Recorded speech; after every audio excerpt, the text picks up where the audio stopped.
ఈ ప్రకాష్ గారు, సో మొత్తానికి చూడాలి, పవన్ కళ్యాణ్ రేపు పొట్టి శ్రీరాములు విగ్రహం దగ్గరికి వెళ్తారట విజయవాడలో. అక్కడ పొట్టి శ్రీరాములకు నివాళులు అర్పిస్తారట. సో మళ్ళీ ఇంకా ఆయన ఆవేశం తగ్గలేదన్నట్టు అనిపిస్తుంది. కానీ పొట్టి శ్రీరాముల దగ్గరికి వెళ్తే పొట్టి శ్రీరాములు ఆంధ్ర రాష్ట్రం కోసం, సమైక్యాంధ్ర కోసం కాదు, ఆంధ్ర రాష్ట్రం కోసం ప్రాణత్యాగం చేశారు. ఆంధ్ర రాష్ట్రం అంటే కర్నూలు, ఆంధ్ర రాయలసీమ కలిసి ఉన్న దానికోసం, అంటే అప్పుడు మద్రాసు స్టేట్ నుంచి విడిపోవడానికి ఆయన చేసిన ఉద్యమం. కానీ సమైక్యాంధ్ర కోసం అని పిక్చరైజ్ చేయబడ్డది. చూద్దాం, ఇంకా హైకోర్టు అయితే మరి రేపు విచారిస్తామని చెప్పింది. విచారిస్తామని చెప్పిన తర్వాత మళ్ళీ హైకోర్టు సభ ఇస్తే పెడతారా లేదా.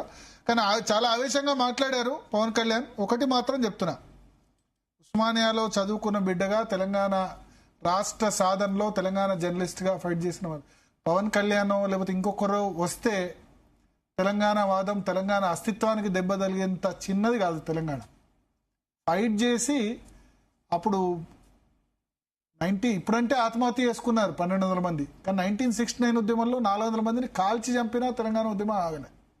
అంత చిన్నది కాదు. తెలంగాణ ప్రజల్లో ఆ చైతన్యం, పోరాటం, తెగువ, ఏమంటారు, ఆ విప్లవ భావాలు, ఏమంటారు, తినడానికి తిండి లేకున్నా పర్లేదు కానీ సెల్ఫ్ రెస్పెక్ట్ ఎక్కువ తెలంగాణలో. దాని ఏమంటారు, సెల్ఫ్ రెస్పెక్ట్ తెలుగు వాడు నాకు గుర్తు రావట్లేదు, ఆత్మాభిమానం చాలా ఎక్కువ. సో అంత ఈజీగా ఎవరు తెలంగాణ అస్తిత్వాన్ని దెబ్బతివరు.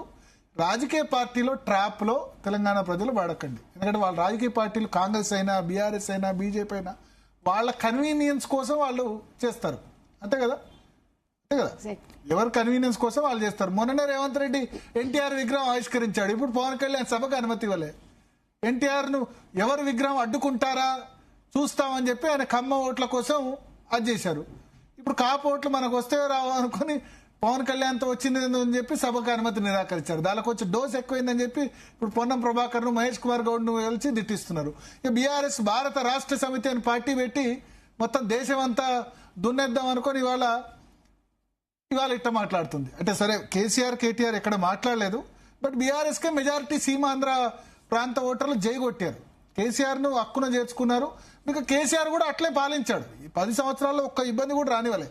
చాలా మంది ఆంధ్ర వాళ్ళే తెలంగాణ వాళ్ళ కంటే ఎక్కువగా కేసీఆర్ ఫ్యాన్లు అయినారు. సో వాళ్ళ కన్వీనియన్స్ కోసం కాంగ్రెస్, బీఆర్ఎస్ లేదా భారతీయ జనతా పార్టీ నేతలు ఇప్పుడు సైలెంట్గా ఉన్నారు. ఇంత జరుగుతుంది, జాతీయవాదం ప్రాపగేట్ చేసిన వాళ్ళు. సో వీళ్ళ ట్రాప్లో పడద్దు. ఎవరో పవన్ కళ్యాణ్ లేకపోతే ఇంకెవరో కిరణ్ కుమార్ రెడ్డో లేదా చంద్రబాబు నాయుడు వస్తేనో లేదా జగన్ వస్తేనో తెలంగాణ అస్తిత్వం పోయేది కాదు. ఎవరు కుట్ర చేసినా ఏం కాదు. ఈ జనరేషన్ కాకపోతే ఇంకో జనరేషన్ ఉంటుంది. ఈ గడ్డ ఈ నీళ్లే ఎన్నో వీళ్ళు నిజాంని ఎదిరించిన గడ్డ ఇది. అంతే కదా, నిరంకుశమైన నిజాంని ఎదిరించి దేశ స్వాతంత్రం ఒక తర్వాత వచ్చింది, దాని తర్వాత వచ్చిన గడ్డ. సో జనరేషన్స్ మారినా ఈ గడ్డ ఉంటది. సో అందుకని ఈ రాజకీయ పార్టీలు, ఆ రాజకీయ పార్టీలు చెప్పేది కాదు, తెలంగాణ అస్తిత్వం ఎప్పటికీ పోదు. అది మాత్రం నేను చెప్పగలను. ఇంకా ఇలాంటి వాళ్ళు వచ్చి క్వశ్చన్ చేస్తే మంచిదే కదా, అభివృద్ధి పైన. ఇప్పుడు ఉద్యోగాలకు అవకాశం కోసం నేను ఆంధ్రాలో దృష్టి పెడుతున్నాను, సో దట్ అక్కడ వాళ్ళు ఇక్కడ వలస రావడం తగ్గుతుంది, సో ఇక్కడ వాళ్ళకి అవకాశాలు పెరుగుతాయి. ఆ వర్డ్ కూడా ఆయన యూజ్ చేస్తారు. ఇప్పుడు ఇవన్నీ పవన్ కళ్యాణ్ ఈ ఎపిసోడ్ జరగక ముందు చెప్తే బాగుండేది కదా, ఉద్యోగాల గురించి అయినా దాని గురించి అయినా. ఆయనకి ఎందుకు అవసరం వచ్చిందంటే ఇన్ని రోజులు ఆయన తెలంగాణలో ఒకే పార్టీ ఎక్స్పాన్షన్ కంటే ఎక్కువ నేను ఆంధ్రప్రదేశ్ కాన్సన్ట్రేట్ చేద్దాం అనుకున్నా, చేశారు. ఇప్పుడు ఆయనకు ప్రొఫెసర్ నాగేశ్వర్ వ్యవహారంలో కొద్దిమంది ప్రెస్ మీట్ పెట్టి ఆంధ్ర అని మాట్లాడేసరికి ఆయన కోపం వచ్చింది. ఆయన ఎప్పుడు కూడా నేను ఆంధ్ర అని అనుకోలేదు, ఓన్లీ ఆంధ్రాకే పరిమితం అని అనుకోలేదు అని ఉన్నారు. ఎందుకంటే హైదరాబాద్లోనే ఉంటున్నారు మెజార్టీ, అంతే కదా. ఇప్పుడు కూడా హైదరాబాద్లోనే ఎక్కువ ఉంటున్నారు మంగళగిరి కంటే. సో కొంచెం పవన్ కళ్యాణ్కి ఏంటంటే ఆవేశం చాలా ఎక్కువ. నేను చెప్పాను కదా మొట్టమొదలే, శ్రీజ ప్రేమ పెళ్లి చేసుకున్నప్పుడు కూడా ఇదే విధంగా gun license Jubilee Hills police station లో సరెండర్ చేసి Pawan Kalyan common man protection force ఏర్పాటు చేస్తున్నా, దానికి 2 కోట్ల రూపాయలు చెక్ ఇస్తున్నా అని చెప్పి రాసేశారు. అంటే ఎవరికి ఇబ్బంది ఉండదు. సో అప్పటి నుంచి ఆవేశం వస్తే ఆ విధంగా మాట్లాడతారు. అదేదో సినిమాలో అన్నట్టు అట్లా మాట్లాడతారు కదా, ఎవడయ్యే జాగిరని గట్టిగా మాట్లాడతారు కదా. సో ఆవేశంకు మనం తీసుకోవాల్సిందే. సీరియస్ గా రేపేదో తెలంగాణలో ఏదో అద్భుతాలు జనసేన సృష్టిస్తుందని కూడా అనుకోలేం. బట్ ఇదంతా కూడా ఈ పార్టీలన్నీ కూడా రేపు జిహెచ్ఎంసీ ఎన్నికల గ్రౌండ్ ప్రిపేర్ చేస్తున్నాయి. దీనిలో సామాన్య తెలంగాణ ప్రజలు ఎవరు కూడా ఈ ట్రాప్ లో పడొద్దని నా విజ్ఞప్తి. ఇవన్నీ కూడా పార్టీలు ఆడుతున్న political game. Congress party Revanth Reddy game ఆడుతున్నారు, బీఆర్ఎస్ గేమ్ ఆడుతుంది, బీజేపీ గేమ్ ఆడుతుంది. నరేంద్ర మోడీ వచ్చి పవన్ కళ్యాణ్ చంద్రబాబుని ఇక్కడ కలిశారంటే వాళ్ళు గేమ్ ఆడుతున్నారు. అన్ని గేమ్లు ఆడుతున్నాయి.